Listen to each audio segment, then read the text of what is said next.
Islam obey the Prophet in all that was right and protect him against all insults as heartily as they would would their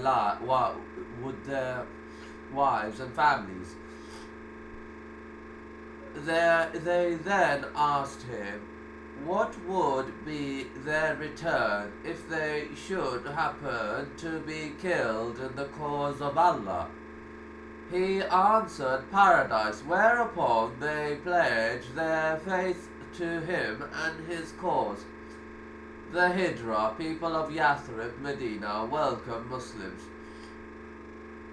The Prophet then selected 12 men out of their number to act as his delegates. Thus was concluded the second covenant of Al-Aqaba. The Yathrabites returned home, leaving the Prophet to arrange for the journey to their city. The Prophet directed his followers to seek immediate safety at Yathrib, which they accordingly did. About 100 families silently disappeared from Mecca and proceeded to Yathrib, where they were received with enthusiasm and much hospitality. Finally, all the disciples had gone to Yathrib. The Prophet alone remained in Mecca, keeping with him only his young cousin, Ali, and his devoted friend Abu Bakr. The Meccans plot to kill Allah's Prophet. The Meccans, fearing the consequence of this new alliance, began to think seriously of preventing Muhammad from escaping to Yathrib. They met in all haste. After several milder expedients had been rejected, they decided that he should be killed. They agreed that one man should be chosen out of every tribe and that each man should strike a blow at him with his sword so that responsibility of the guilt would rest equally on all tribes. The Bani Hashim, Muhammad's own tribe, were much inferior and therefore would not be able to revenge their kinsman's death. A number of noble youths were selected for the bloody deed.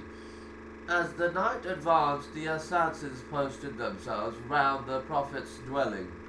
They watched all night long, waiting to murder Muhammad.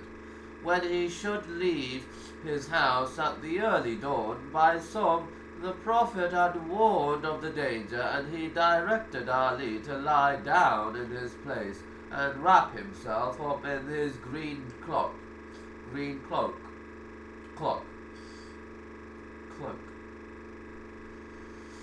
which he did.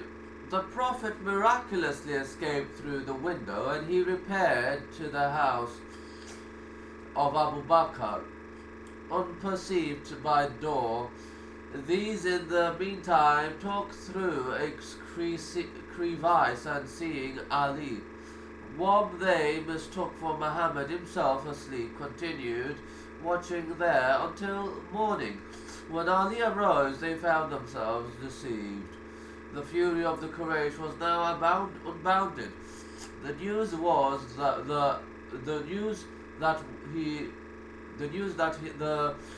would be assassins had returned unsuccessful, and that Muhammad had escaped around their whole energy. A price of 100 camels was set up on Muhammad's head. A narration Aisha bint Abu Bakr, the wife of the Prophet: I never remembered my parents believing in any religion other than the true religion, and I don't remember a single day passing without our being visited by Allah's Messenger in the morning and in the evening, when the Muslims were put to test, troubled by the pagans. Abu Bakr set out, migrating to the land of Abyssinia, Ethiopia, and when he reached Bark al-Ghimad, Ibn Darini, the chief of the tribe of Kara, met him and said, "O Abu Bakr, where are you going?" Abu Bakr replied, "My people have turned me out of my country, so I want to wander on the earth and worship my Lord." "O Abu Bakr, a man like you should not leave his homeland, nor should he be driven out, because you help the destitute earn their living, and you keep good relations with your kith and kin. Help the weak and the poor, entertain guests generously, and help